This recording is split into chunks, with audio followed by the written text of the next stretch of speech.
안녕하세요. 크리스탈입니다. 오늘은 톨스토이의 단편 소설 두 순례자로 함께 하시겠습니다. 구독과 좋아요, 알림 설정은 제게 큰 힘이 됩니다.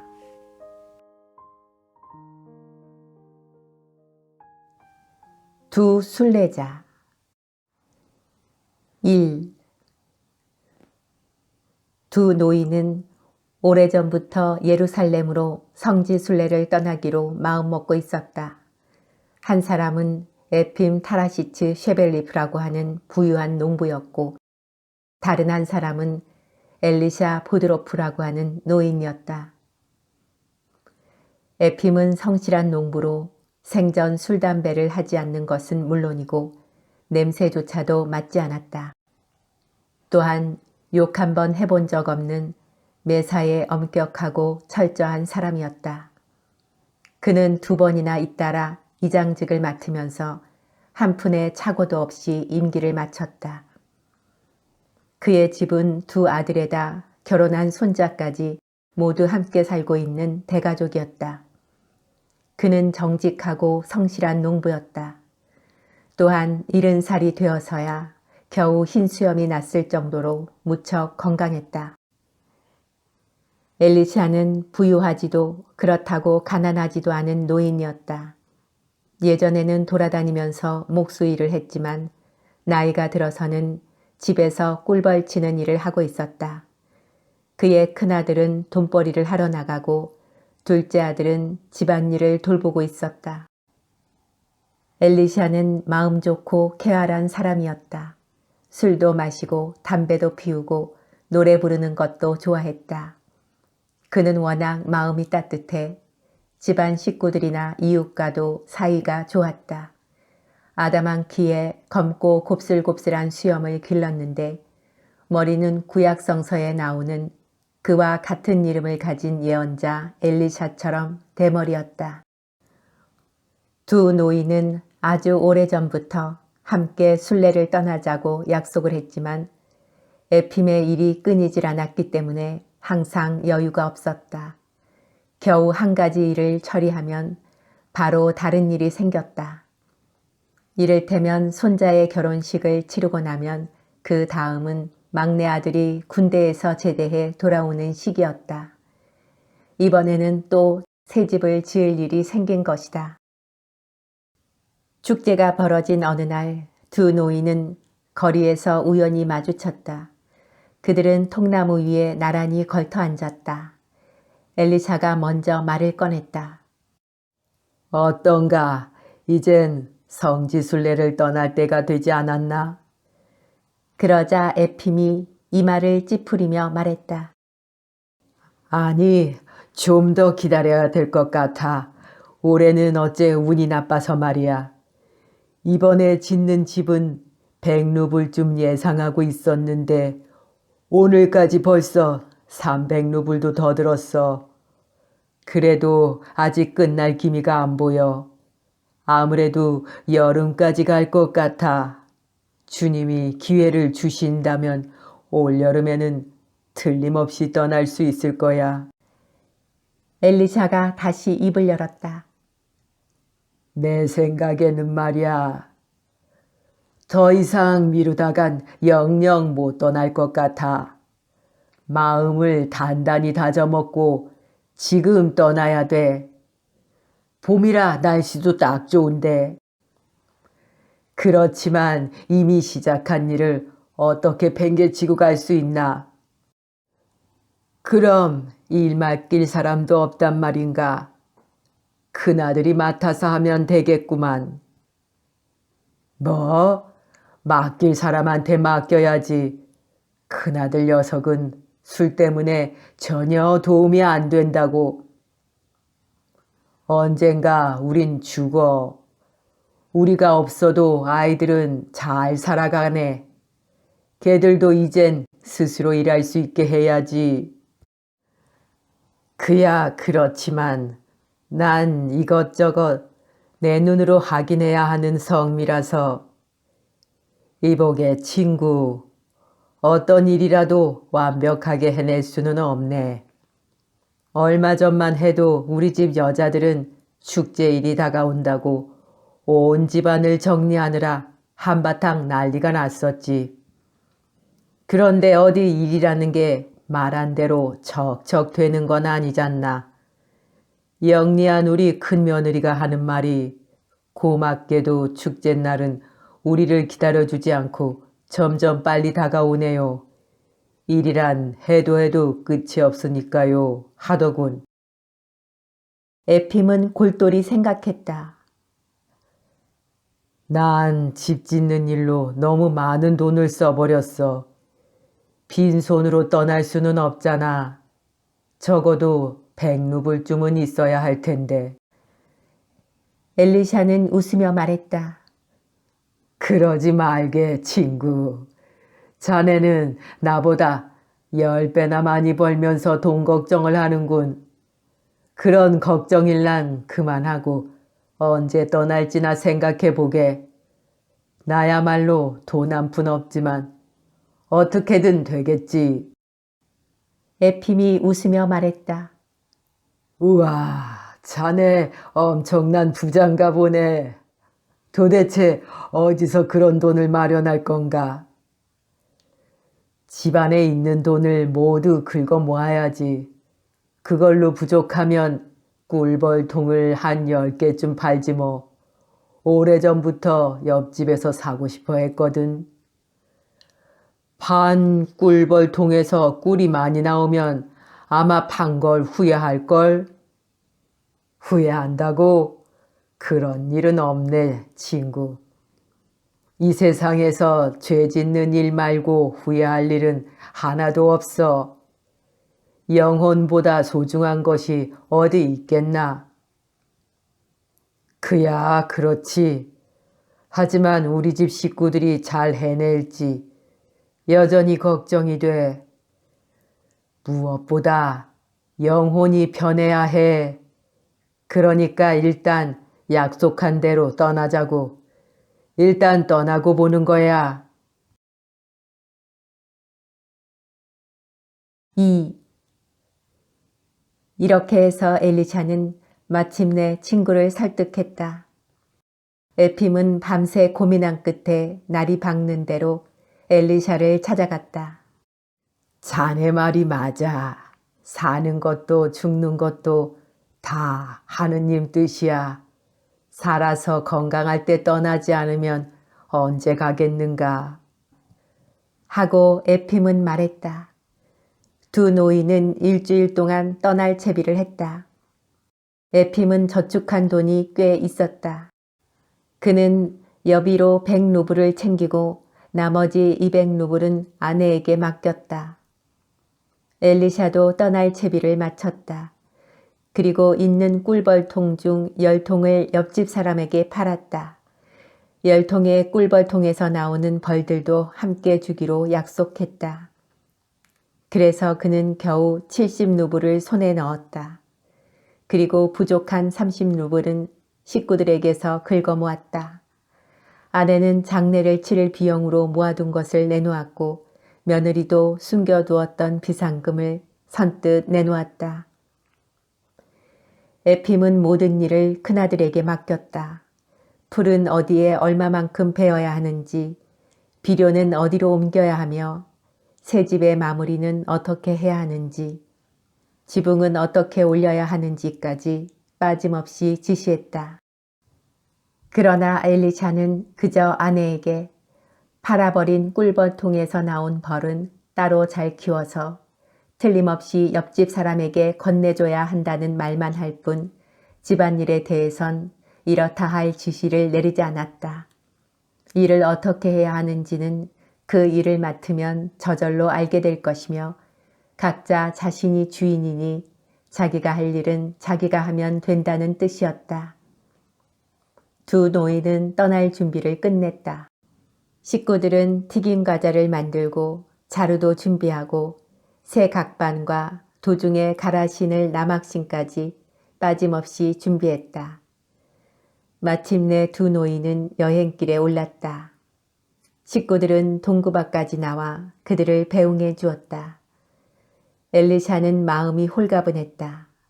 그리고 마을이 멀어질수록 집안일은 깨끗이 잊어갔다. 그는 그저 가는 동안 친구와 아무 탈 없이 지내야겠다는 것과 누구에게도 싫은 말을 하지 않고 목적지까지 갔다가 무사히 돌아왔으면 하는 생각뿐이었다. 엘리샤는 길을 걸으면서도 계속 기도문을 중얼거리거나 머릿속으로 끊임없이 자신이 알고 있는 성자의 정기를 되새기면서 걸었다. 길에서 사람들을 만날 때나 하룻밤 머무르게 될 때 누구에게나 친절하게 대하고 하느님의 뜻에 맞는 말만 하려고 노력했다. 그의 마음은 기쁨으로 가득 찼다. 단 한 가지 아쉬운 점이 있다면 이번 기회에 코담배를 끊어보려고 담배 쌈지를 일부러 집에다 두고 왔는데 점점 담배 생각이 간절하다는 것이었다. 다행히 도중에 다른 사람에게 담배를 얻은 것이 있어 친구에게 담배 냄새가 가지 않도록 이따금 혼자 뒤처져서 담배를 즐기곤 했다. 에핌 역시 기분 좋고 활기차게 걸어갔다. 그러나 실제로 그의 마음은 그다지 편하지 못했다. 집안일이 걱정되었기 때문이다. 아들 녀석에게 지시할 사항을 빼먹지 않았는지, 시키는 대로 잘하고 있는지 모든 것이 궁금했다. 길을 가다가 누가 감자를 심거나 비료를 옮기는 걸 보면 아들 녀석도 저렇게 잘하고 있을지 걱정이 되었다. 그럴 때면 당장 집으로 돌아가서 지시를 다시 하거나 자신이 직접 했으면 하는 충동이 일었다. 3. 두 노인은 꼬박 5주 동안 걸었다. 집에서 신고 나온 남학신도 낡아서 새로 사야 했다. 그 무렵 그들은 소러시아에 다다랐다.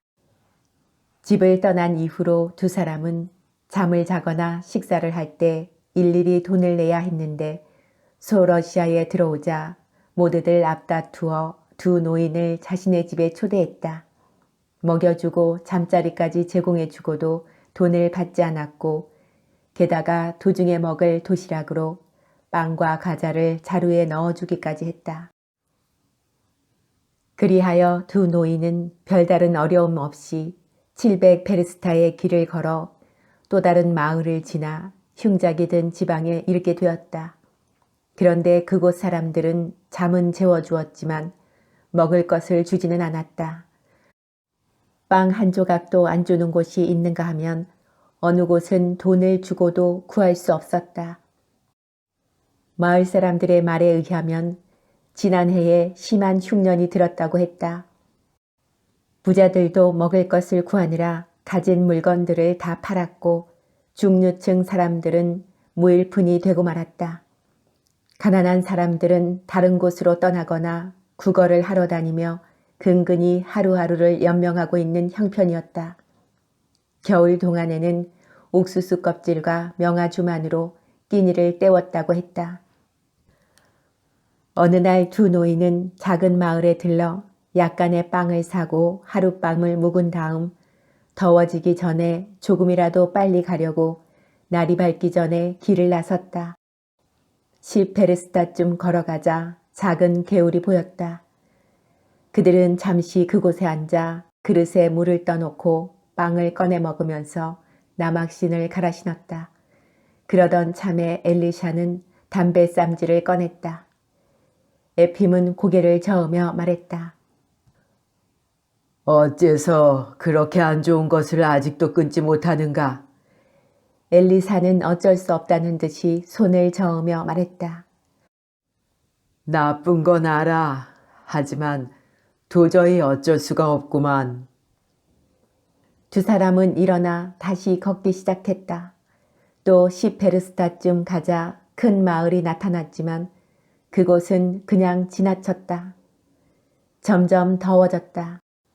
엘리사는 피곤해서 잠시 쉬면서 물이라도 마시고 싶었지만 에핌은 걸음을 멈추려고 하지 않았다. 에핌은 다리가 튼튼해서 잘 걸었지만 엘리사는 그의 뒤를 따라가기가 여간 힘든 게 아니었다. 난 물이라도 좀 마셨으면 좋겠어. 라고 엘리사가 말했다. 자네나 마시게. 난 괜찮아. 엘리사는 걸음을 멈추었다. 그럼 자네 먼저 가고 있게나. 나는 저기 농가에 들러 물 좀 얻어 마시고 곧장 따라갈 테니. 그럼 그렇게 하게. 에핌은 이렇게 말하고 혼자 계속 걸어갔고 엘리사는 농가로 향했다. 엘리사가 찾아간 농가의 벽은 자세히 살펴보니 아랫부분이 검게 그을려 있었고 위쪽으로만 흰색이 약간 남아 있었다. 아마 오랫동안 사람의 손길이 닿지 않은 듯 했다. 지붕도 한쪽에 구멍이 나 있었다. 집 입구는 마당으로 연결되어 있었다. 마당으로 들어가 보니 담 옆에 농부처럼 보이는 한 남자가 쓰러져 있는 것이 보였다. 바싹 마른 체구에 턱수염도 없었으며 소러시아풍으로 셔츠를 바지 안에 넣어 입고 있었다. 보아하니 그 남자는 시원한 곳을 찾아서 그곳에 자고 있던 모양인데 지금은 햇빛이 정면으로 그에게 내리쬐고 있었다. 그 남자는 누워 있었지만 자고 있는 것 같지는 않았다. 그러나 엘리사가 물 한 잔 얻어 마실 수 있겠느냐고 말을 건네보았지만 아무런 대답이 없었다. 어디가 아픈가? 아님 원래 저렇게 무뚝뚝한 사람인가? 엘리사는 다시 문 쪽으로 다가갔다. 그러자 집안에서 울고 있는 아이들의 소리가 들렸다. 엘리사는 문고리를 흔들었다. 실례합니다. 그러나 안에서는 아무런 반응이 없었다. 이번에는 지팡이로 문을 두드렸다. 아무도 안 계세요. 역시 아무런 응답이 없었다. 누구 없습니까? 그래도 대답이 없어 엘리사가 막 돌아서려 하는데 어디선가 신음소리 같은 게 들렸다. 무슨 문제가 있는 모양인데 아무래도 한번 들어가 봐야겠군. 엘리사는 집 안으로 들어가 보기로 마음먹었다. 4. 손잡이를 돌려보니 문은 잠겨 있지 않았다. 문을 열고 안으로 들어가자 방으로 통하는 쪽문이 열려 있는 게 보였다. 오른쪽에는 난로가 있고 정면으로 보이는 곳에는 상석이 있고 그 구석에는 성상과 탁자가 하나 놓여 있었다. 그리고 그 탁자 맞은편에는 의자가 있었는데 그 의자에는 얇은 옷을 걸치고 있는 지친 표정의 노파가 탁자 위에 머리를 대고 앉아 있었다. 그리고 그 옆에는 바싹 말라 배만 불룩하게 나온 사내아이가 노파의 옷소매를 잡아당기며 뭔가를 조르고 있었다. 엘리사는 안으로 들어갔다. 방 안에는 숨 막힐 정도로 고약한 냄새가 풍겼다. 방을 자세히 들여다보니 난로 근처에 있는 침대에 한 여자가 쓰러져 있는 것이 보였다. 여자는 누운 채 이쪽은 쳐다보려고 하지 않고 그저 가래 끓는 소리를 내며 한쪽 다리를 오므렸다 폈다 하는 동작만 반복하고 있었다. 그녀가 이리저리 몸을 움직일 때마다 코를 찌르는 악취가 풍겼다. 아마도 그녀는 대소변을 못 가리는 것 같았는데 누구 하나 뒤치닥거리를 해주는 사람도 없는 형편 같았다. 의자에 앉아있던 노파가 고개를 들더니 엘리사를 쳐다보았다. 누구요? 무슨 일인지 모르겠지만 이 집엔 아무것도 없소. 엘리사는 노파에게 다가가 말했다. 저 물 한 잔 얻어 마실까 하고 왔습니다. 없다고 하지 않았수. 물을 길어올 사람이 없다오. 목이 마르거든 직접 가서 떠마시구려. 그럼 여기에 건강한 사람은 아무도 없습니까? 저 여자분을 돌볼 사람도요. 엘리사가 물었다. 아무도 없소. 남정네는 마당에서 죽어가고 있고 나머진 우리뿐이요. 낯선 사람을 보자 사내 아이는 잠시 잠잠했지만 노파가 입을 열자 다시 노파의 소매를 끌어당기며 칭얼대기 시작했다. 빵! 빵! 할머니 빵 주세요! 하며 떼를 쓰며 우는 것이었다. 엘리사가 노파에게 뭔가 물어보려 하는데 그때 밖에 누워있던 남자가 비틀거리며 안으로 들어왔다. 그는 벽을 의지해서 의자 있는 곳까지 와서 앉으려고 했지만 그럴 기운이 없는지 그대로 바닥에 쓰러지고 말았다. 그리고 다시 일어나려고 하지 않고 뭔가를 말하기 시작했다. 어렵게 한마디 내뱉고는 다시 말을 끊었다가 다시 한마디 하고 또 숨을 내쉬다가 다음 말을 이었다. 전염병에 걸린 데다 흉년까지 들어서 저 아이도 굶어 죽어가고 있어요. 남자는 턱으로 사내 아이를 가리키며 눈물을 글썽거렸다. 엘리사는 어깨에 짊어지고 있던 자루를 바닥에 내려놓고 자루의 끈을 풀었다. 그리고 자루를 열어 빵과 나이프를 꺼내어 남자에게 빵 한 조각을 잘라주었다. 그러나 남자는 빵을 받으려고 하지 않고 아이들을 가리키며 쟤들에게나 주세요. 라고 말했다. 엘리사는 자른 빵을 사내 아이에게 주었다. 빵 냄새를 맡은 사내 아이는 덤빌 듯이 달려들더니 두 손으로 빵을 움켜쥐고는 코를 박고 허겁지겁 먹어댔다. 난로 한쪽 구석에 있던 여자아이도 기어나와 뚫어지게 빵을 쳐다보았다. 엘리사는 그 여자아이에게도 빵을 잘라주었다. 그리고 다시 한 조각을 잘라 노파에게 주었더니 노파는 걸씬 들린 사람처럼 빵을 받아먹었다. 물 한 그릇 떠다 주면 고맙겠수. 다들 목이 타서 죽을 지경이요. 어젠가 오늘인가 잘 기억나지 않지만 물을 길러 갔는데 기운이 없어 그만 쓰러지고 말았소. 아마 물통은 아직도 그곳에 있을 거요. 누가 가져가지 않았다면 말이요. 엘리사는 그들에게 우물이 있는 곳을 물었다. 노파가 가르쳐준 곳으로 가보니 물통은 그대로 있었다. 엘리사는 물통에 물을 가득 담아와서 그들에게 먹였다. 아이들은 물과 함께 빵 한 조각을 더 먹었고 노파도 물을 마시며 빵을 먹었지만 남자는 빵을 입에 대려고 하지 않았다. 아무래도 위가 받아주지 않아서요. 라고 그가 말했다. 여자는 아직도 정신을 못 차리겠는지 그저 침대 위에서 뒤척거리고 있을 뿐이었다. 엘리사는 마을의 작은 상점으로 가서 옥수수와 소금, 밀가루, 버터 등을 사왔다. 그리고 도끼를 찾아서 장작을 패 불을 지폈다. 그러자 여자아이가 엘리사를 도와주었다. 엘리사는 수프와 오트밀을 끓여 그들에게 먹였다. 5. 아이들은 그릇바닥까지 깨끗이 핥아먹더니 바로 쓰러져서는 서로 껴안고 잠이 들었다. 식사를 마친 주인 남자와 노파는 어떻게 이런 지경까지 왔는지 그 사정을 이야기하기 시작했다. 우리는 여태껏 가난했지만 그런대로 잘 살아왔어요. 그런데 이번 흉작으로 가을부터 형편이 더욱 어려워지게 됐지요.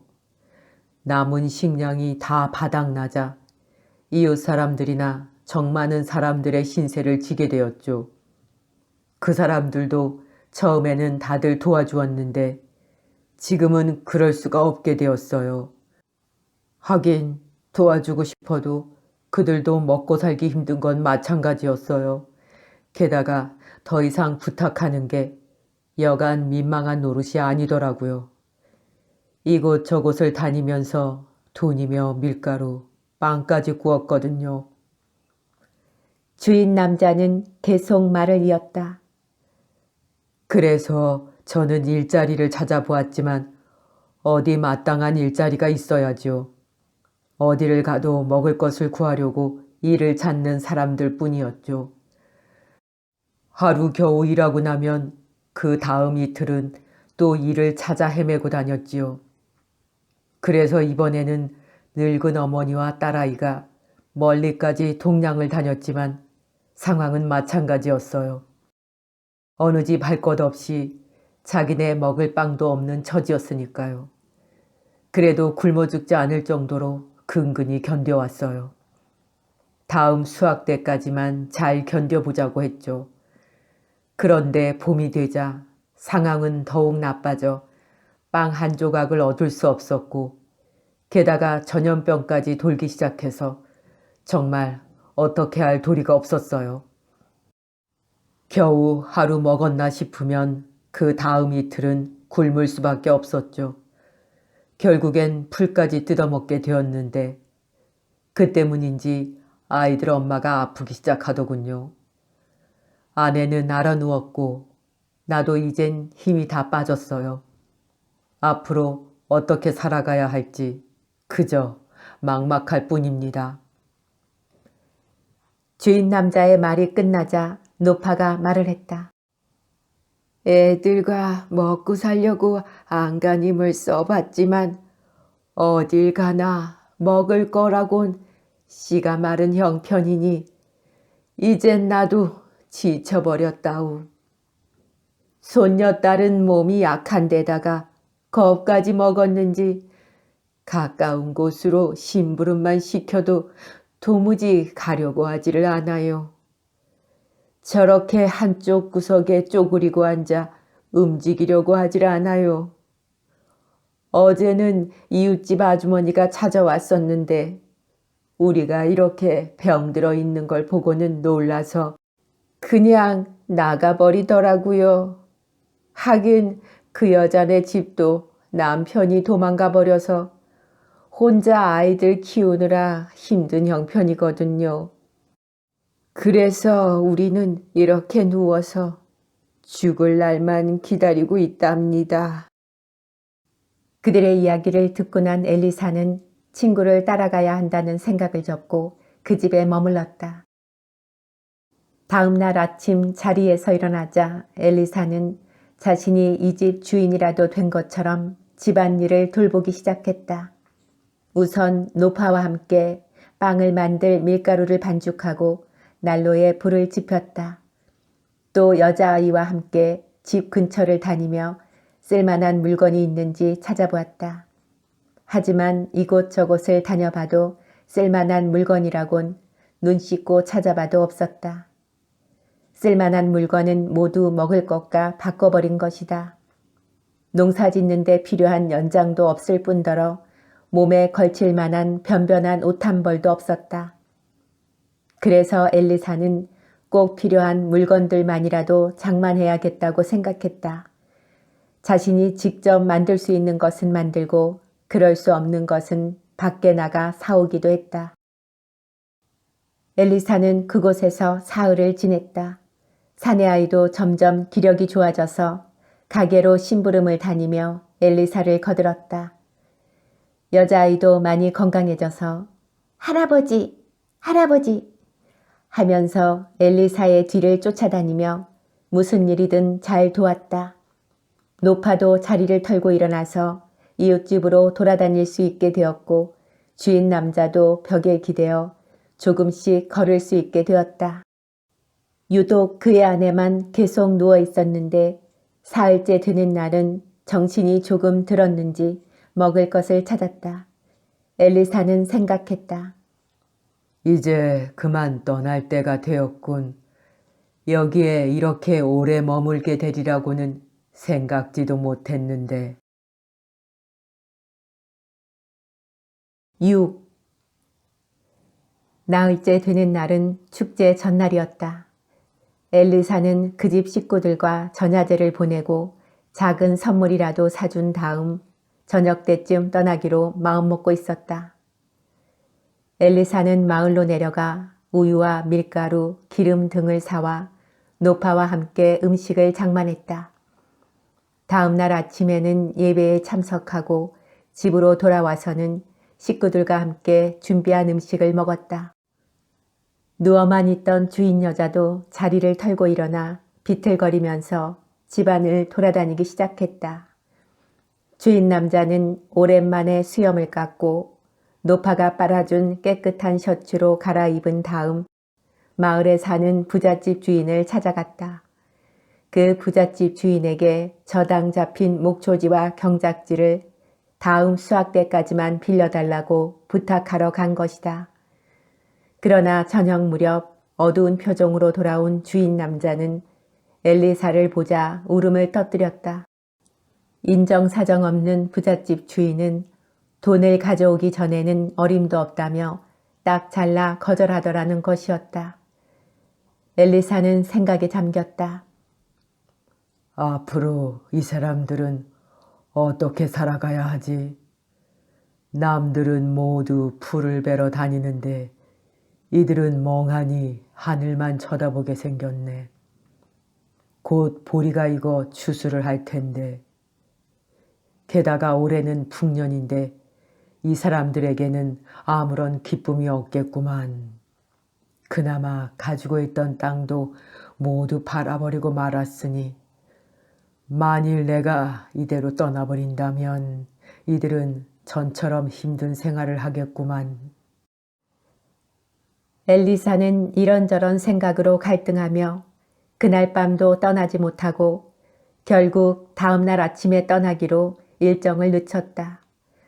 그는 기도를 하고 잠을 청했지만 도무지 잠이 오지 않았다. 돈도 시간도 너무 많이 써버려서 이제는 정말 떠나야 하는데. 그들을 이렇게 두고 떠나려 하니 마음이 무거웠다. 내가 모든 것을 다 해결해 줄 수 있는 문제도 아니야. 처음에는 물이나 떠다 주고 빵이나 몇 조각 나누어 주고 떠날 생각이었는데 일이 여기까지 왔어. 이제는 목초지와 밭까지 찾아줘야 할 판인데 밭을 찾아주면 이번에는 젖소도 사야 하고 주인 남자에게는 곡식을 운반할 마차도 사줘야 할 텐데. 엘리사는 이런저런 생각으로 머릿속이 혼란스러워 고개를 흔들었다. 이봐, 엘리사. 아주 복잡한 일에 발을 들여놨군. 이젠 어쩔 생각인가? 엘리사는 자리에서 일어나 머리 위에 걸어둔 외투 주머니를 더듬어 담배 쌈지를 꺼냈다. 담배 냄새를 맡으면 머릿속이 맑아지려나 싶었던 것이다. 하지만 아무리 고민해도 좋은 생각이 떠오르지 않았다. 그 집 식구들만 생각하면 금세 마음이 약해져 버리는 것이었다. 그는 외투를 둘둘 말아서 베개 삼아 다시 잠을 청했다. 어느새 새벽 닭 우는 소리가 들렸고 엘리사는 깊은 잠에 빠져들었다. 그때 어디선가 자기를 부르는 듯한 소리가 들렸다. 이상하게도 그는 곧 떠날 차림으로 어깨에 자루를 메고 지팡이를 짚고 있었다. 그는 활짝 열려진 문 밖으로 나가려고 하고 있었다. 그런데 그가 막 그곳을 지나려고 하자 자루가 울타리에 걸렸다. 자루를 빼려고 하자 이번에는 다른 쪽에 각반이 걸려 자루를 풀려고 하는데 이게 웬일인가? 울타리에 걸린 것이 아니라 여자아이가 자루를 잡고 있는 것이었다. 할아버지, 할아버지 빵 주세요. 하며 울고 있었다. 다리를 보니 각반에는 사내아이가 매달려 있었고 노파와 주인 남자는 창문을 통해 그를 뚫어지게 쳐다보고 있었다. 엘리사는 그러다 잠에서 깨어나 혼자 중얼거렸다. 아, 내일은 목초지와 전답을 찾아주자. 마차도 사주고 아이들이 먹을 우유를 위해 젖소도 사주자. 그렇게 하지 않으면 바다를 건너 주님을 찾아간다 해도 내 마음이 편치 않아. 무엇보다 이 사람들을 도와줘야 해. 마음을 정한 엘리사는 아침까지 푹 잤다. 그는 아침 일찍 일어나자마자 부잣집 주인을 찾아가서 돈을 갚고 밭과 목초지를 되찾았다. 그리고 돌아오는 길에 큰 낫도 하나 사왔다. 그들은 낫까지도 팔고 없었던 것이다. 집으로 돌아온 엘리사는 우선 주인 남자에게는 풀을 베어오라며 풀밭으로 내보냈다. 그리고 자신은 여러 농가를 돌아다니다 어느 술집 주인이 마차를 파는 것을 보았다. 값을 흥정한 뒤 짐수레에 밀가루 한 포대를 사서 싣고는 젖소를 사러 갔다. 엘리사는 길을 가다가 2명의 소러시아 여자들의 뒤를 따라가게 되었다. 여자들은 소러시아어로 이야기를 했지만 엘리사는 그들의 대화 내용을 알아들을 수 있었다. 들어보니 그들은 자신에 대해 이야기하고 있었다. 한 여자가 이렇게 말했다. 처음에는 아마도 그가 누군지 몰랐을 거야. 그저 지나가는 순례자거니 생각한 거지. 물 한 모금 얻어 마시려고 왔다가 그대로 그곳에 머물러 버린 거야. 그리고 그 사람들에게 뭐든지 다 사주었대. 나도 봤어. 오늘도 그 사람은 술집 주인에게 마차를 사고 있더라고. 세상에, 그렇게 좋은 사람도 있다니. 우리도 한번 가볼까? 엘리사는 자신을 칭찬하고 있다는 것을 듣고는 멋쩍어져서 젖소 사러 가는 것을 그만두었다. 그는 술집으로 돌아가서 주인에게 마차값을 지불했다. 그리고 말을 몰아 농부네 집으로 돌아왔다. 그가 집에 도착해서 말을 세우고 마차에서 내리는 것을 본 그 집 식구들은 깜짝 놀랐다. 그가 말을 사온 것은 자신들을 위해서라고 짐작은 했지만 차마 물어보지 못하는 눈치였다. 주인 남자는 문을 열고 뛰어나오면서 물었다. 우와, 말을 사셨네요. 응, 그래. 마침 싼 게 있어서. 저녁에 풀을 조금 베서 여물통에 넣어주게나. 주인 남자는 말을 풀고 풀을 한아름 베어와서 여물통에 넣어주었다. 모두가 잠이 들자 엘리사는 살며시 일어나서 밖으로 나왔다. 모두들 깊이 잠든 것을 확인한 엘리사는 외투를 걸치고 자루를 메고서 에핌의 뒤를 쫓아 여행길에 올랐다. 7. 엘리사가 오베르시카쯤 걸어가자 날이 밝아왔다. 그는 나무 아래 앉아서 자루를 열어 남은 돈을 세어보았다. 남은 돈은 겨우 17루블 20카페이커 뿐이었다. 이 돈을 가지고는 바다를 건널 수 없겠는걸. 하지만 주님의 이름을 팔아 손에 돈을 쥐는 죄를 범해서는 안 돼. 아마 에핌이 내 목까지 촛불을 밝혀줄 거야. 아무래도 난 성지순례와는 인연이 없는 모양이군. 하지만 주님은 자비로운 분이니까 용서해 주시겠지. 엘리사는 앉았던 자리를 한번 둘러본 뒤 어깨에 자루를 짊어지고 오던 길로 되돌아갔다. 다만 전에 머물렀던 그 마을을 지날 때는 누구도 알아보지 못하게 빙 돌아서 지나갔다. 처음 집을 나섰을 때에는 에핌의 보조에 맞춰 그를 따라가는 게 여간 힘든 게 아니었는데 돌아가는 길은 마치 하느님이 도와주시기라도 하는 듯 발걸음이 가벼워 피곤한 줄 몰랐다. 길을 걸으면서도 장난치듯이 지팡이를 휘두르면서 하루에 70베르시타씩 걸었다. 그리하여 마침내 무사히 집에 도착했다. 엘리사가 집에 도착했을 때는 마침 다들 들에서 일을 마치고 돌아오는 시간이었다. 엘리사를 본 식구들은 무척 기뻐하며 모두들 입을 모아 이것저것 물어보았다. 다른 지방 사람들은 어떤지, 어떻게 친구와 헤어지게 됐으며 왜 목적지까지 가지 않고 도중에 돌아왔는지 꼬치꼬치 캐물었다. 그러나 엘리사는 이런저런 자세한 이야기는 하지 않고 간단히 말했다.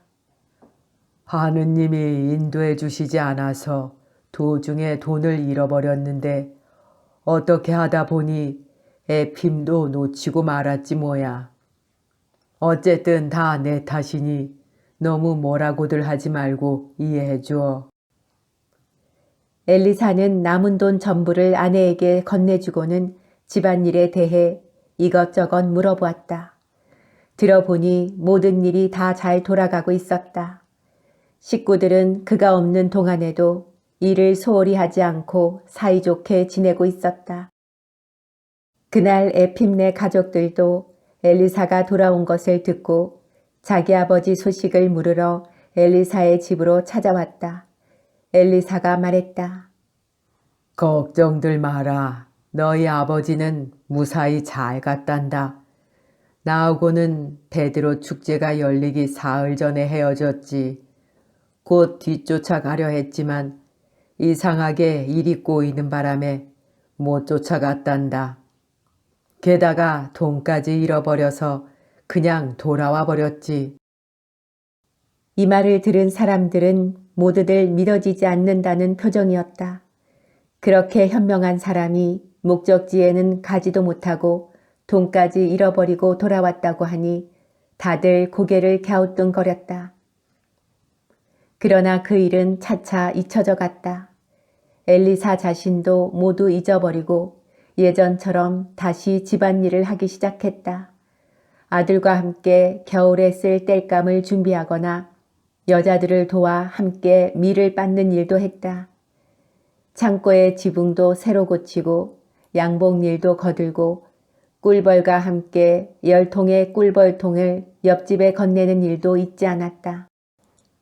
그의 아내는 판 꿀벌통에서 나온 애벌들을 그대로 넘겨주기가 아까워 속여볼까 했지만 엘리사는 어느 벌통에서 얼마나 새끼를 쳤는지 정확히 알고 있었다. 그래서 애초에 주기로 한 10통보다 많은 17통이나 되는 애벌을 고스란히 옆집에 넘겨주었다. 엘리사는 수학을 끝내자 다른 일을 해보고 싶다는 아들을 객지로 보내주고 자신은 겨우내 집에서 나막신을 만들거나 꿀통으로 사용할 통나무를 파면서 시간을 보냈다. 8. 엘리사가 병든 사람들의 집에 머물렀던 그날 에핌은 종일 친구가 오기를 기다렸다. 얼마쯤 걷다가 길가에 앉아 쉬면서 한참을 기다렸지만 엘리사는 나타나지 않았다. 기다리다 지쳐 한숨 자고 일어나 다시 기다려봤지만 여전히 친구는 오지 않았다. 에핌은 눈이 빠지도록 기다리며 주위를 둘러보니 날은 이미 지고 있었다. 하지만 엘리사는 끝내 오지 않았다. 에핌은 생각했다. 어쩌면 내가 잠들어 있는 동안 지나갔을지도 몰라. 아니면 누군가에게 마차를 얻어 타고 간 것은 아닐까? 하지만 설마 나를 못 보았을라고? 넓은 들판이라 이렇게 멀리까지 잘 보이는데 다시 되돌아갔다가 행여 영감이 앞서갔다면 도리어 서로 어긋날 수도 있어. 아무래도 계속 가야겠어. 그럼 오늘 밤 숙소에서 만날 수 있을지도 몰라. 에핌은 어느 마을에 도착해서 마을 이장에게 엘리사의 인상착의를 설명해 주며 혹시 이런 사람이 나타나면 자신이 묵고 있는 곳을 알려달라고 부탁했다. 하지만 엘리사는 그곳에도 끝내 나타나지 않았다. 에핌은 홀로 쓸쓸하게 여행을 계속했다. 만나는 사람마다 대머리에 자그마한 체구의 노인을 보았는지를 물어보았다. 그러나 누구도 그런 사람을 본 적이 없다고 했다. 에핌은 점점 당황스러웠지만 가던 길을 계속 가는 수밖에 없었다. 그래, 오데사 근처에 가면 만날 테지. 아니면 배 안에서라도 만나게 될 거야. 언젠가는 결국 만나게 될 거라고 믿은 에핌은 더 이상 생각하지 않기로 했다.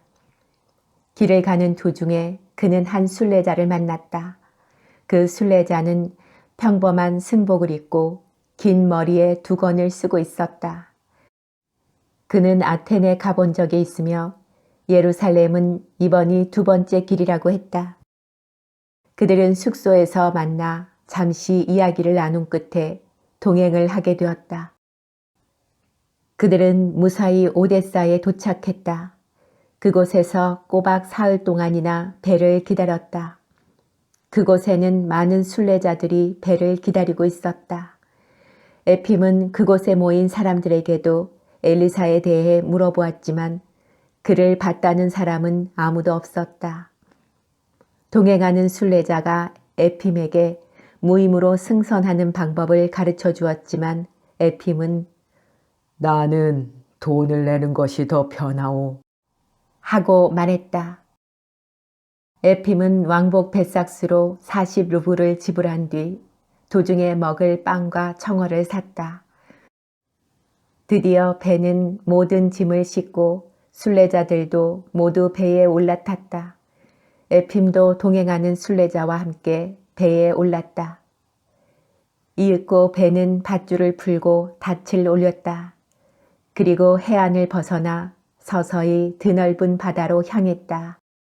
하루는 순조로운 항해를 했지만 다음날 저녁 때가 되자 강한 바람과 함께 세찬 빗줄기가 쏟아지더니 곧 파도가 치며 배가 심하게 흔들렸다. 승객들은 나뒹굴었고 여자들은 공포에 떨며 울기 시작했다. 남자들 중에서도 겁이 많은 사람은 배 안을 뛰어다니면서 안전한 장소를 찾느라 야단이었다. 에핌도 약간 두렵긴 했지만 겉으론 태어난 척했다. 그는 탐보프에서 온 노인들과 함께 바닥에 앉은 채 이틀을 보냈다. 오직 자신의 자루를 꽉 움켜쥔 채 한마디도 하지 않았다. 사흘째 되던 날 바다는 다시 잠잠해졌다. 그리고 닷새째 되는 날 콘스탄티노플에 도착했다. 순례자들 중에는 배에서 내려 터키의 점령하에 있는 성 소피아 사원을 구경하러 가는 사람도 있었고 에핌처럼 배 안에 남아있는 사람도 있었다. 하룻밤을 정박한 배는 다시 바다로 나갔다. 그리고 스미르나와 알렉산드리아를 거쳐 자파의 마을에 도착했다. 순례자들은 자파에서 모두 내렸다. 거기서 예루살렘까지는 70베르디카를 걸어야 했다. 그런데 그때 또 한 번 놀랄 만한 일이 생겼다. 배는 높았고 사람들은 그 배에서 다른 보트로 바꿔 타야 했는데 보트가 바람에 흔들려 잘못하다간 바닷속으로 떨어질 위험에 있었다. 실제로 어떤 두 사람이 보트 밖으로 뛰어내려 바다에 빠졌지만 다행히 구출됐다. 어쨌든 모두들 무사히 상륙했다. 배에서 내리자 사람들은 모두 예루살렘을 향해 걸어갔고 나흘째 되는 날 그곳에 도착했다. 그들은 변두리에 있는 러시아인의 숙소에 여장을 풀고 여권 조사를 받았다. 식사를 끝낸 후에 순례자들과 함께 여러 성지를 둘러보았다. 그런데 주님의 성묘는 아직 참배가 허락되지 않았다. 그들은 우선 주교 승원의 아침 예배에 들러 기도를 한 다음 촛불을 밝혔다. 주님의 성묘에 있는 부활의 사원은 밖에 서서 절을 했다. 이튿날 날이 밝자 그들은 이집트의 마리아가 목숨을 건졌다는 암자로 갔다. 그들은 촛불을 밝히고 기도를 했다. 그리고 아브라함 수도원으로 가서 아브라함이 그의 아들을 신의 제물로 바치려 했던 사베크 정원을 둘러보았다. 그런 다음 부활한 그리스도가 막달라 마리아 앞에 나타났던 성지와 주님의 형제 야곱의 교회로 향했다. 동행한 순례자는 여러 곳을 안내하며 가는 곳마다 어디에서는 얼마의 헌금을 해야 한다거나 촛불을 밝혀야 한다라는 것을 알려주었다. 다시 숙소로 돌아와 자려고 하는데 동행한 순례자가 갑자기 벌떡 일어나더니 자기 옷을 뒤지기 시작했다. 지갑을 도둑 맞았어.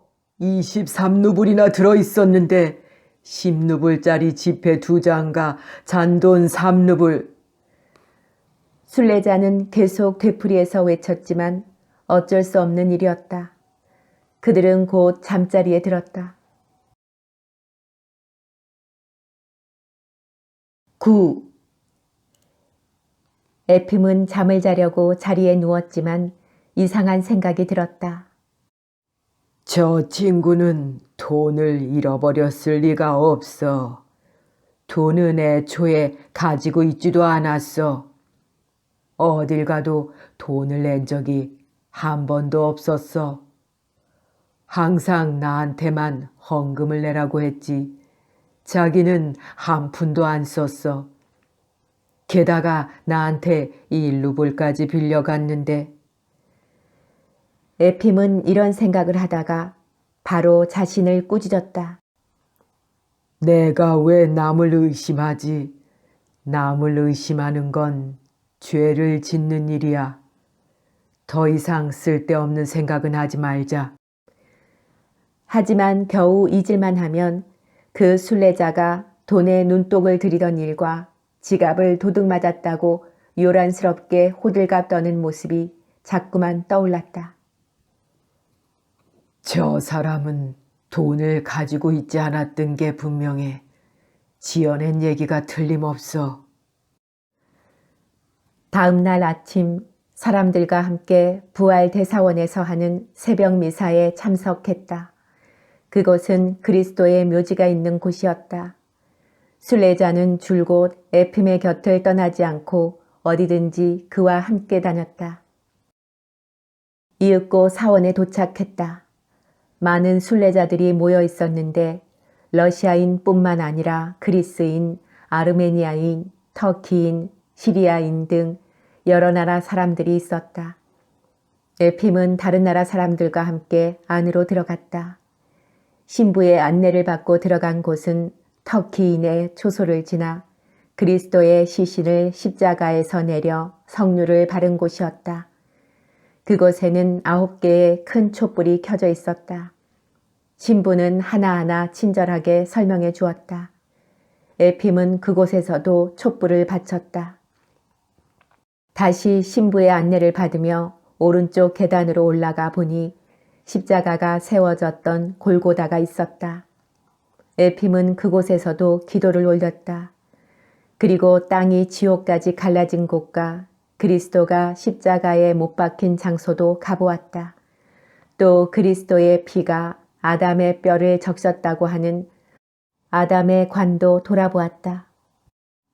에핌은 또 그리스도가 면류관을 쓰고 앉았던 바위와 채찍질을 당할 때 묶인 기둥에도 가보았다. 마지막으로 그리스도의 발자국이라고 하는 2개의 구멍이 뚫린 돌도 구경했다. 그 외에도 볼 것은 많았지만 다른 사람들이 재촉하는 바람에 그리스도의 관이 있는 동굴로 따라갔다. 그곳에서는 마침 다른 교파의 미사가 끝나고 러시아 정교의 예배가 막 시작되려는 참이었다. 에핌은 사람들과 함께 동굴로 들어가며 줄곧 따라다니는 순례자를 떼어내려고 했다. 그가 옆에 있으면 그에 대한 의심이 사그라지지 않아 죄를 짓고 있는 듯한 느낌이 들기 때문이었다. 하지만 그는 한시도 에핌의 곁에서 떨어지지 않고 예배를 올릴 때도 옆에 붙어 앉아 있었다. 에핌은 앞으로 가서 보고 싶었지만 그럴 수가 없었다. 너무나 많은 사람들이 모여 있어서 꼼짝도 할 수 없었다. 에핌은 선체로 앞을 보고 기도했다. 그런데 주머니 안에 있는 지갑이 자꾸 신경 쓰여서 만져보게 되는 것이었다. 그의 마음은 두 개로 나뉘고 있었다. 여전히 순례자가 자신을 속이고 있는 것이 아닌가 하는 의심이 드는 한편, 만약 속인 게 아니라 실제로 지갑을 도둑 맞았다면 자기에게는 그런 불상사가 생기지 않기를 바라는 마음이었다. 10. 에핌은 이렇게 선체로 기도를 올리며 36개의 등불이 켜있는 전방의 예배당을 물끄러미 바라보고 있었다. 서 있는 사람들의 머리 너머로 불꽃을 바라보고 있는데 세상에 이런 일이. 등불이 타고 있는 바로 밑 맨 앞자리에 긴 회색 외투를 입은 작은 노인이 앉아 있는 것이 아닌가. 머리가 훤하게 벗겨진 모습하며 영락없는 엘리사였다. 아니, 어쩜 저렇게 엘리사와 닮았을까? 설마 저 영감은 아니겠지. 저 친구가 나보다 먼저 여기에 왔을 리가 없어. 앞에 출발한 배는 우리보다 일주일 전에 떠났는데 그 배를 탔을 리가 없어. 게다가 내가 탄 배에도 분명히 없었어. 배에 타고 있던 순례자는 한 사람도 빠짐없이 잘 살펴보았으니까. 에핌이 이런 생각을 하는 동안 그 작은 노인은 기도를 하며 3번 절을 했다. 한 번은 정면에 있는 상단을 향해, 다음엔 양쪽에 있는 정교의 신자들에게 절을 했다. 노인이 오른쪽으로 고개를 돌린 순간 에핌은 그가 틀림없는 엘리사라는 걸 알았다. 거무스름하고 곱실거리는 구렛나룻, 희끗희끗한 턱수염은 물론 눈썹이며 눈, 코, 입, 모든 게 엘리사 보드로프, 그 친구였다. 에핌은 친구를 찾아서 기뻤지만 어떻게 그가 자기보다 먼저 이곳에 왔는지 궁금해서 견딜 수가 없었다. 에핌은 생각했다. 이 친구가 도대체 어떻게 나보다 먼저 왔을까? 아마 어떤 재주 좋은 안내자를 만나서 그 사람의 도움을 받은 게 틀림없어.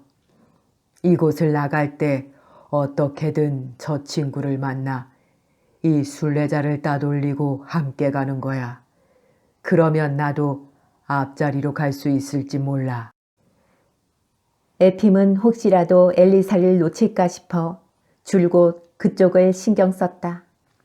드디어 모든 일정이 끝나고 사람들은 슬슬 움직이기 시작했다. 십자가에 입맞추려는 사람들로 혼잡을 빚고 있는 동안 에핌은 한쪽 구석으로 밀려나고 말았다. 그러자 그는 다시 지갑을 잃어버릴 것 같은 걱정에 휩싸였다. 에핌은 한 손으로 지갑을 꽉 움켜쥐고 조금이라도 넓은 곳으로 가기 위해 사람들 틈을 헤치고 나왔다. 겨우 여유 있는 곳으로 빠져나온 에핌은 여기저기를 돌아다니며 열심히 엘리사를 찾았다. 그러나 서둘러 사원을 나왔는데도 결국 엘리사를 놓치고 말았다. 그는 엘리사를 찾으러 여러 숙소를 돌아다녔지만 어느 곳에서도 그를 찾을 수가 없었다. 그날 밤 동행하던 순례자는 돌아오지 않았다. 그는 끝내 에핌에게 빌린 돈도 갚지 않고 어디론가 가버린 것이었다. 에핌은 혼자 남겨졌다. 다음 날은 배에서 알게 된 탐보프에서 온 노인과 함께 다시 대성당으로 갔다. 이번에는 앞쪽으로 나가려고 했지만 또 구석으로 밀려나 기둥 옆에서 기도를 했다. 앞을 보니 이번에도 역시 등불 아래 그리스도의 관 바로 옆 제일 좋은 자리에 엘리사가 서 있었다. 엘리사는 제단 옆에 신부처럼 두 팔을 벌리고 서 있었는데 뒤에서 보니 그의 머리 위로 빛이 쏟아지고 있었다. 그래, 이번에는 절대로 놓치면 안 돼. 에핌은 사람들 틈을 비집고 앞쪽으로 나아갔다. 겨우 근처까지 갔지만 어느새 엘리사의 모습은 보이지 않았다. 3일째 되는 날에도 엘리사는 제일 눈에 잘 띄는 곳에 두 팔을 벌린 채 마치 무엇이 보이기라도 하는 듯 위쪽을 우러러보며 서 있었다. 그의 머리 위로는 전날과 마찬가지로 눈부신 빛이 쏟아지고 있었다. 좋아. 이번에는 정말 놓치지 말아야지. 오늘은 미리 출입구에 가서 서 있자. 그러면 서로 엇갈릴 일도 없을 거야. 에핌은 출입구에 지켜서 있었다. 하지만 안에 있는 사람들이 모두 다 빠져나올 때까지 엘리사는 나오지 않았다. 에핌은 예루살렘에 6주 동안 머물면서 거의 모든 성지를 둘러보았다. 베들레헴과 베다니와 요르단강도 순례했다. 그리고 그리스도의 관 옆에서 새 셔츠에 도장을 찍어 받았는데 그 옷은 죽은 뒤에 수의로 입는다고 했다. 요르단 강에서는 기념으로 간직할 물을 유리병에 담아왔다. 성화를 밝히는 데 쓰는 흙과 양초를 구하기도 하는 등 돌아올 여비만 남겨두고 돈을 전부 써버렸다. 에핌은 곧 집에 돌아갈 채비를 했다.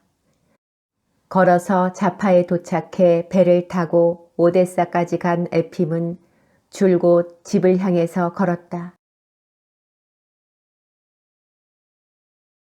11. 에핌은 떠날 때와 같은 길로 되돌아갔다. 집이 점점 가까워지자 자신이 없는 동안 식구들이 어떻게 지냈을까 걱정이 되었다. 1년이나 지났으니 달라진 게 한둘이 아니겠지. 집안을 일으키는 데는 평생이 걸려도 망하는 건 한순간이야. 가축들은 무사히 겨울을 넘겼을까? 새 집은 말끔히 마무리가 됐을까? 이런저런 생각을 하면서 걷다 보니 작년 엘리사와 헤어졌던 마을 가까이에 다다랐다. 하지만 그 마을 사람들은 못 알아볼 정도로 달라져 있었다. 작년에는 아주 힘든 생활을 하고 있었는데 올해는 모두 여유 있고 편안하게 살고 있었다. 밭에는 곡식이 무르익었고 모두들 넉넉한 생활을 누리며 지난해의 어려움은 잊고 사는 듯했다. 저녁 무렵이 되자 작년에 엘리사가 물을 얻어 마시러 갔던 마을에 닿았다. 그가 마을로 들어서자 한 농가에서 하얀 셔츠를 입은 여자아이가 달려나왔다. 할아버지, 할아버지, 우리 집에서 쉬었다 가세요. 에핌은 그냥 가려고 했지만 여자아이가 생글거리며 그의 옷소매를 붙잡고 자기 집으로 가자고 매달렸다. 사내아이를 데리고 계단 위에 서 있던 여자도 손짓하며 그를 부르고 있었다. 할아버지, 어려워 마시고 들어오세요. 저녁도 드시고 푹 쉬었다 가세요. 에핌은 마지못해 그 집으로 들어가면서 생각했다. 마침 잘 됐다. 엘리사에 대해 물어보자. 그때 엘리사가 물을 얻어 마시러 간 집도 이 집인 것 같으니. 에핌이 집에 들어서자 주인 여자는 자루를 받아들며 씻을 물을 내어주고 곧 식탁으로 안내했다. 그리고 우유와 빵과 죽을 식탁 위에 올려놓았다. 에핌은 그들의 친절에 감사하며 칭찬했다. 그러자 주인 여자는 고개를 저으며 말했다. 우리는 여행하시는 분들을 친절하게 대접할 수밖에 없어요. 어느 순례자 덕분에 참되게 사는 법을 배웠답니다. 예전에 우리들은 하느님을 잊고 멋대로 살았어요. 그래서 하느님께서 벌을 내려 식구 모두가 거의 죽을 지경까지 갔지요. 결국 지난해 여름에는 모두 병에 걸리고 먹을 것도 다 떨어지고 말았어요. 만일 그때 하느님께서 당신과 같은 분을 우리에게 보내지 않으셨다면 우리는 벌써 굶어 죽었을 거예요. 그분은 낮에 물을 얻어 마시러 들렀는데 우리를 불쌍히 여겨 이곳에 머물러 주셨어요. 그리고 병들고 굶주린 우리에게 마실 물과 먹을 빵을 주시고 다시 일어설 수 있도록 해주셨어요. 그런데 저당 잡힌 땅을 찾아주시고 마차까지 사주시고는 어느 날 훌쩍 떠나버렸어요. 그때 노파가 들어와 주인 여자의 말을 거들었다. 사실은 우리도 그분이 사람인지 하느님의 심부름꾼인지 모르겠어요. 우리를 진심으로 사랑해주고 돌봐주시고는 아무런 말도 없이 사라져버렸어요. 그분의 이름조차도 알 수 없으니 누구를 위해서 기도를 해야 할지 모르겠어요. 그때 일은 지금도 눈앞에 생생해요. 나는 죽을 날만을 기다리고 있었어요. 그런데 갑자기 자그마한 체구에 머리가 벗겨진 할아버지가 들어와서는 물 한 모금 달라지 않겠어요. 그때 이 죄 많은 늙은이는 이런 생각을 했답니다. 도대체 왜 저기서 어물거리고 있는 거야? 그런데 그분이 바로 우리의 구세주였어요. 우리를 보자마자 자루를 내려놓고 아, 그래요. 바로 저기 저 자리예요. 저 자리에 자루를 놓고 끈을 풀더라고요. 그때 옆에 있던 여자아이도 한마디 거들었다. 아니에요, 할머니. 그 할아버지는 처음에 여기 방 한가운데에 자루를 내려놓았다가 다시 의자 위에 올려놓았어요. 그들은 서로 목소리를 높여 그 노인이 한 말과 해준 일들을 자세히 이야기해 주었다. 그가 어디에 앉았고 어디에서 잤으며 무슨 일을 했고 또 누구에게 어떤 말을 했는지 아주 상세하게 들려주었다. 밤이 되자 주인 남자가 돌아왔는데 그 역시 엘리사가 그들의 집에 머물렀던 동안의 일을 계속 이야기해 주었다. 만일 그분이 우리에게 오시지 않았다면 우리는 모두 죄인으로 죽었을 거예요. 우리는 완전히 절망에 빠져 하느님과 사람들을 원망하면서 죽을 날만 기다리고 있었어요. 그런데 그분이 저희를 다시 일어서게 해주셨습니다. 그분 덕분에 우리는 다시 하느님을 믿고 사람들을 믿게 되었죠. 하느님, 부디 그분을 지켜주세요. 예전엔 짐승만도 못한 생활을 했었는데 그분이 우리를 사람답게 만들어주셨어요. 그들은 에핌에게 먹을 것과 마실 것을 주고 잠자리까지 마련해 주었다. 에핌은 자리에 누웠지만 좀처럼 잠이 오지 않았다. 그의 머릿속에는 엘리사의 모습이 떠나지 않았다. 예루살렘에서 3번이나 사람들 맨 앞에 서 있었던 그의 모습이 더욱 생생하게 떠올랐다. 그래, 그 친구는 바로 이곳에서 나를 앞선 거야. 하느님께서 나의 고행을 받아들이셨는지 모르겠지만 그 친구의 고행은 확실히 받아들이신 거야. 다음 날 아침 그 집 식구들은 에핌에게 작별 인사를 했다. 그리고 가는 길에 먹으라고 자루 속에 파이를 넣어주고는 일터로 나갔다. 에핌은 다시 집으로 향했다. 12. 에핌은 꼬박 1년 만에 집으로 돌아왔다. 그는 저녁 무렵 집에 도착했다. 하지만 아들은 술집에 갔는지 집에 없었다. 아들이 술에 잔뜩 취해 집으로 돌아오자 에핌은 아들에게 그동안의 일을 묻기 시작했다. 그가 없는 동안 아들이 제멋대로 했다는 것은 금방 알 수 있었다. 돈은 쓸데없는 곳에 전부 써버렸고 일은 뒤로 팽겨쳐둔 채였다. 에핌이 일을 꾸짖자 아들은 오히려 말대꾸를 하는 것이었다. 그럼 아버지께서 직접 하시면 되잖아요. 갑자기 훌쩍 떠나버리고 게다가 있는 돈도 전부 가지고 가놓고 저한테만 뭐라고 할 수는 없어요. 에핌은 화가 치밀어 아들을 때렸다.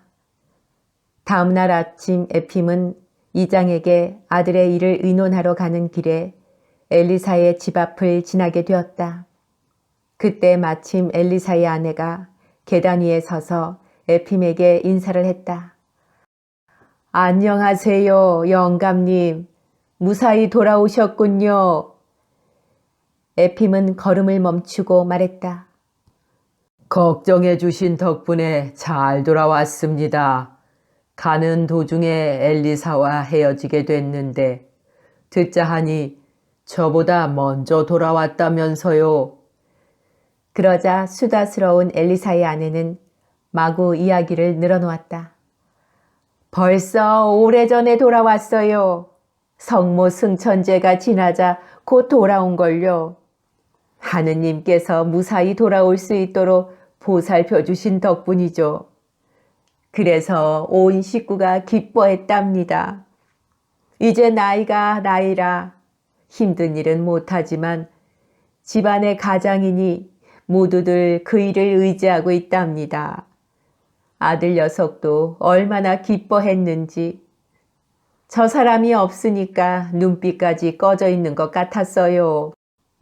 그이가 없으면 정말 허전해요. 우리 식구들은 정말 그이만 믿고 의지하고 있어요. 지금은 어디에 있어요? 네, 벌통 있는 곳에 있어요. 아마 꿀을 따고 있을 거예요. 올해는 꿀이 아주 좋대요. 이게 모두 다 하느님의 보살핌이죠. 그이도 이렇게 힘 좋은 벌은 난생 처음이라고 해요. 죄를 짓지 않고 열심히 사니까 하느님께서 이렇게 돌봐주시나 봐요. 한번 들어가 보세요. 그이도 무척 기뻐할 거예요. 에핌은 마당을 질러 꿀벌통이 있는 곳으로 갔다. 그곳에 가보니 엘리사는 보호망도 쓰지 않고 장갑도 끼지 않은 채 긴 회색 외투를 입고 자작나무 위에 서서 두 팔을 벌려 하늘을 바라보고 있었다. 그의 벗겨진 머리는 예루살렘에서 그리스도의 관 옆에 서 있을 때와 같이 주위를 환하게 밝히고 있었다. 그리고 그의 머리 위로는 예루살렘에서와 같이 자작나무 잎 사이로 햇빛이 환하게 비치고 있었다. 그의 머리 주변에는 황금색의 꿀벌들이 관처럼 원을 그리며 날아다니고 있었지만 그를 쏘려고 하지는 않았다. 에핌이 멈춰서자 엘리사의 아내가 그의 남편을 불렀다. 친구분이 오셨어요. 엘리사는 반가운 표정으로 수염 속에 기어든 꿀벌을 떼어내면서 에핌에게 다가왔다.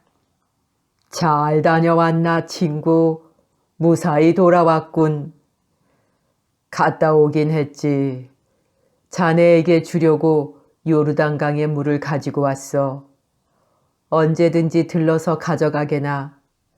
그건 그렇고 내 고행을 하느님께서 받아주셨는지 모르겠네. 그럼 받아주셨고 말고. 에핌은 할 말을 잊은 사람처럼 잠시 머뭇거리다 이윽고 입을 열었다. 몸은 갔다 왔지만 어쩐지 영혼은 의심스러워. 아무래도 내가 아닌 다른 사람이 다녀온 것 같네. 모두가 다 하느님의 뜻이라네. 돌아오는 길에 나도 그 농가에 들렀다네. 자네가 물 마시러 갔던 그 집에. 엘리사는 당황하며 말했다. 모두가 하느님의 뜻이야. 이보게 친구, 여기서 이럴 게 아니라 안으로 들어가세. 내가 꿀을 가지고 들어갈 테니 엘리사는 화제를 바꾸려고 말머리를 돌려 다른 얘기를 하기 시작했다. 에핌은 한숨을 내쉬었다. 그리고 자신이 그 농가에서 만난 사람들의 이야기와 예루살렘에서 그를 본 일에 대해서는 한마디도 하지 않았다. 그는 깨달았다. 진정 하느님께서 원하시는 것은 사는 동안 모든 사람들이 진정한 사랑을 나누고 착한 일을 행함으로써 각자 자신의 의무를 다해야 한다는 것을